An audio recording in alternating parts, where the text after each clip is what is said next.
الحمد لله رب العالمين والعاقبة للمتقين والصلاة والسلام على أشرف الأنبياء نبينا محمد وعلى آله وأصحابه أجمعين. سبحانك لا علم لنا إلا ما علمتنا إنك أنت العليم الحكيم. رب اشرح لي صدري ويسر لي أمري واحلل عقدة من لساني يفقهوا قولي. أما بعد.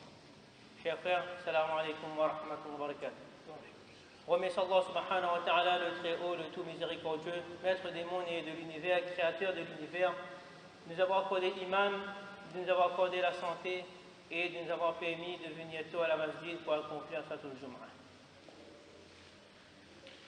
Comme vous le savez, semaine prochaine, le jeudi 1er septembre 2016, il y aura un important événement qui viendra bousculer le ciel de l'océan Indien, le ciel de la Réunion, le ciel de la ville de Saint-Pierre. Et en effet, des millions de personnes auront le regard tourné vers cette étoile qui est 109 fois plus grande que la Terre. C'est le Soleil. Donc c'est à partir de 12h20, 12h22, un autre astre, lui qui est 400 fois plus petit que le Soleil, mais 400 fois plus proche de nous, la Lune, viendra voiler cette source de chaleur qui est dégagée du Soleil, qui fait environ 15 millions de degrés. Donc, il y aura le Soleil, la Terre, et entre les deux, il y aura la Lune. Donc, l'île sera dans l'ombre crépusculaire, c'est-à-dire qu'il ne fera pas complètement noir, mais ce sera comme un crépuscule, mais ceci durant environ 3 heures de temps. 12h22 jusqu'à 15h40. Et il sera à son apogée de 14h09 précisément. Donc c'est bel et bien une éclipse solaire qui sera visible ici à La Réunion pendant environ 3 heures de temps. Nous nous rappelons sûrement l'éclipse qui eut lieu en 2001, en juin 2001 ici sur notre île. Donc on va faire un rappel, quelle est l'attitude du musulman face à une telle situation. Retour dans l'histoire. Le prophète sallallahu alayhi wa sallam étant un modèle parfait, donc il serait judicieux de se reporter à la réaction du prophète sallallahu alayhi wa sallam. Est-ce qu'il y a eu une éclipse de solaire au temps du prophète sallallahu alayhi wa sallam? Oui, il y a eu une éclipse de solaire au temps du prophète sallallahu alayhi wa sallam, et ce fut la seule qui se produisit au cours de sa vie. Selon l'astronome Mahmoud Pacha Misri, cette éclipse survint un lundi du 29 du mois de Shawwal en l'an 10 de l'Hégire, soit le 27 janvier 632. Et en ce même jour que mourut son fils Ibrahim radiallahu anhu, le fils du prophète sallallahu alayhi wa sallam. En fait, ce fils-là est naquit en l'an 8 de l'Hégire, donc de l'union du prophète sallallahu alayhi wa sallam et de notre mère Maria la copte. Et le prophète sallallahu alayhi wa sallam, à sa naissance, il était très content, il ne put s'empêcher de montrer sa joie aux habitants de Madina Munawwara, qu'Allah subhanahu wa ta'ala lui a donné ce cadeau-là. Et auparavant, il y a eu ici 2 fils qui étaient morts en très bas âge aussi avec Khadija radiallahu anha. Donc il était très content. Mais pourtant, après la bataille de Tabouk, lorsque cet enfant était âgé entre 16 mois à 2 ans, il tomba gravement malade. Et le prophète sallallahu alayhi wa sallam, lorsqu'il arriva, il était très peiné. Et lorsqu'il a retrouvé son enfant qui était agonisant, donc il a serré son enfant dans ses bras, et son fils a quitté ce monde dans les bras du prophète sallallahu alayhi wa sallam, qui était très touché, et il gardait le silence, mais des larmes coulèrent le long de ses joues. Donc en ce même jour, il y a eu l'éclipse solaire. Alors, il y a une rumeur qui commençait à se répandre par rapport aux croyances de la Jahiliya, selon laquelle que le soleil serait éclipsé de tristesse à l'annonce de la mort d'Ibrahim radiallahu anhu. Les croyances des Arabes à l'époque, c'était une éclipse qui annonçait un mal ou bien un événement.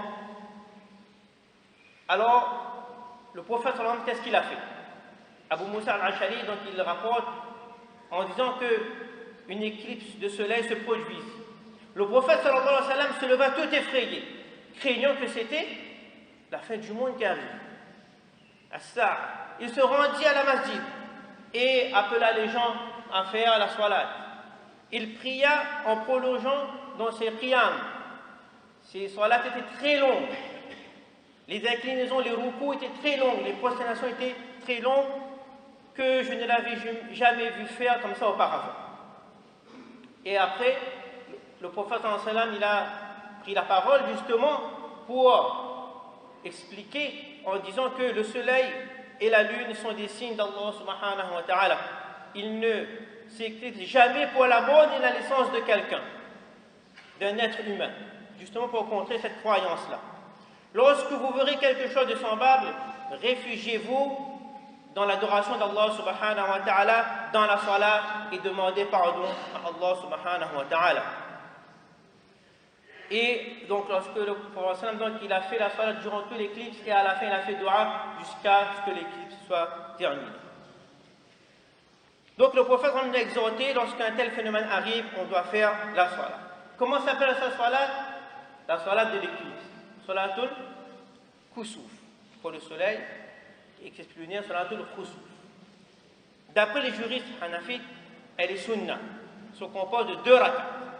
Il n'y a pas de adhan ni de khutbah.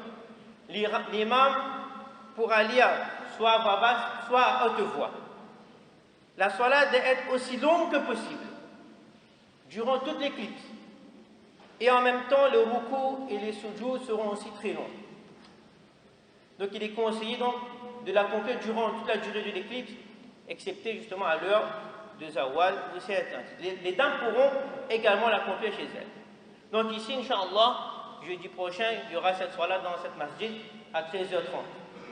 13h30, en sachant que l'éclipse atteint son apogée à 14h09. Donc, comme il est dit dans les hadiths, ces salats sont très longues.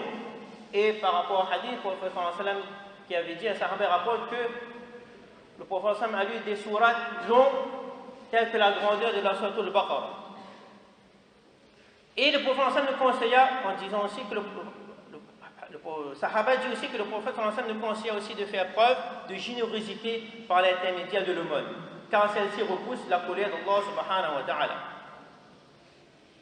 Donc l'éclipse du soleil nous rappelle aussi le jour qui viendra où le soleil sera éclipsé puis détruit, comme la lune, la terre, le jour du jugement, le jour où notre jugement va commencer auprès d'Allah subhanahu wa ta'ala.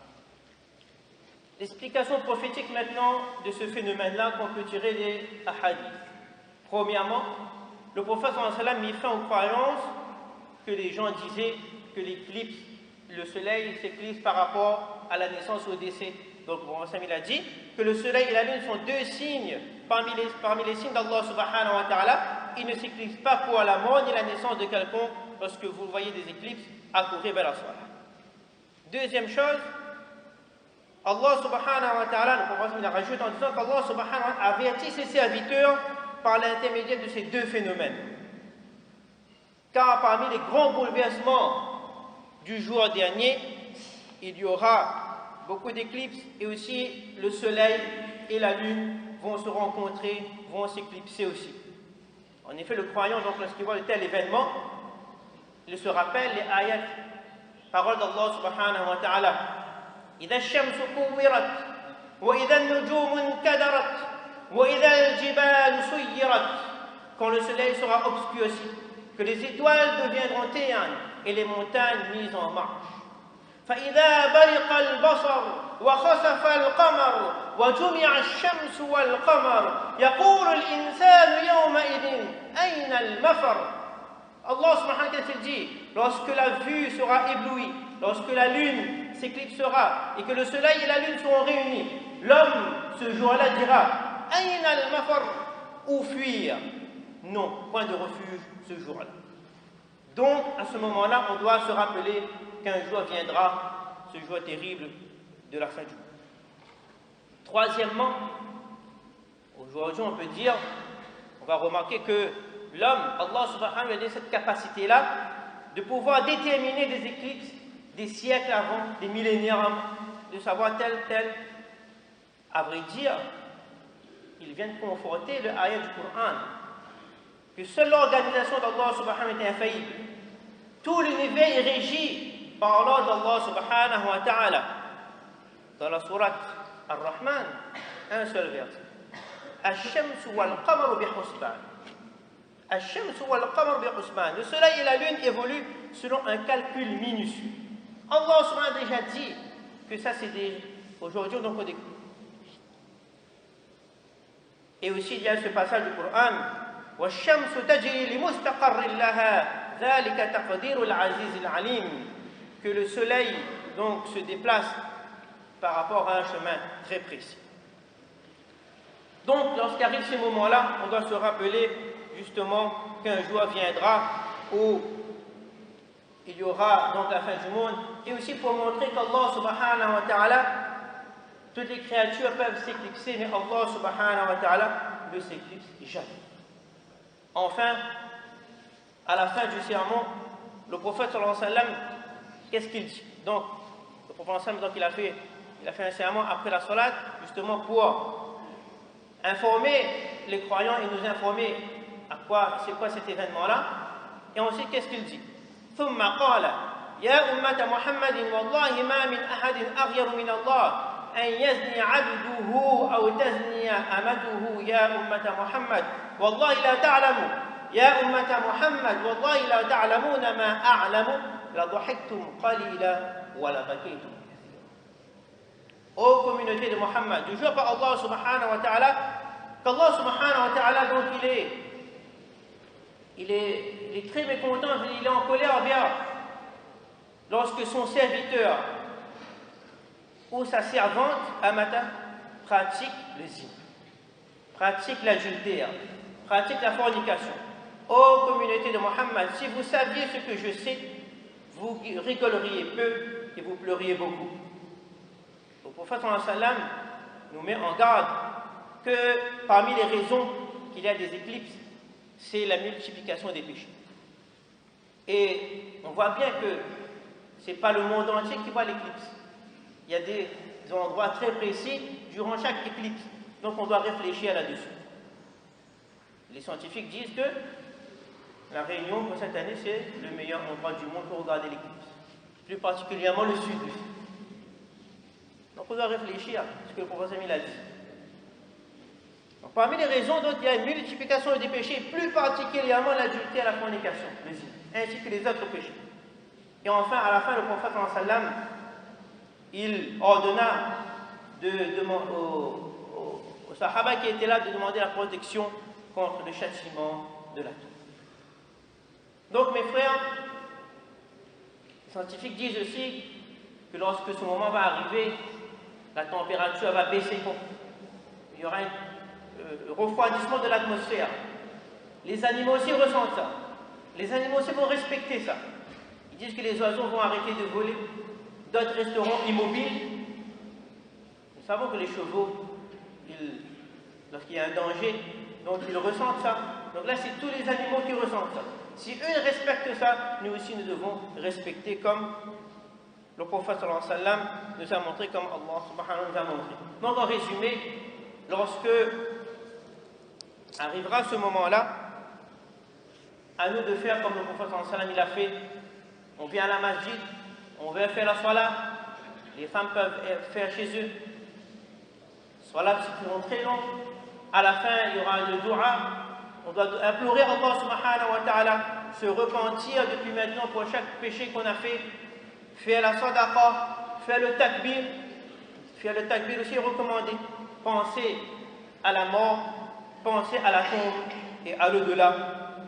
Et bien sûr, à la fin du jour. Car on ne sait pas, là c'est une occasion pour nous de mettre en pratique cette sunna du prophète sallallahu alayhi wa sallam et à nous de préparer cela.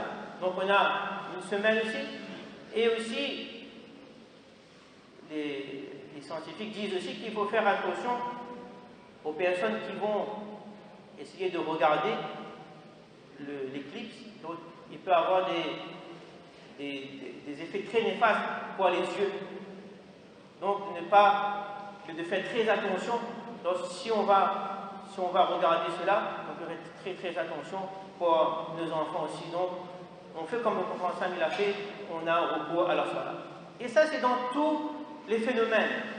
C'est-à-dire, lorsqu'il y a un phénomène naturel, le prophète sallallahu alayhi wa sallam avait toujours recours à la salat. Lorsqu'il y avait du mauvais temps, recours à la salat. Lorsqu'il y avait des épreuves, recours à la salat.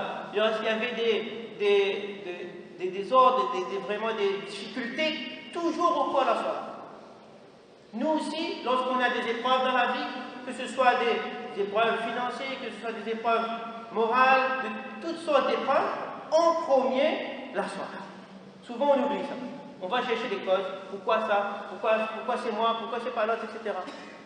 Faire comme le prophète il a fait. Faire de rakat et demander doigt à Allah subhanahu wa ta'ala. Et aussi, recommander aussi de faire la salat tahajjud aussi. Ça c'est très important. La salat Fajr commence à 5h19, 5h18.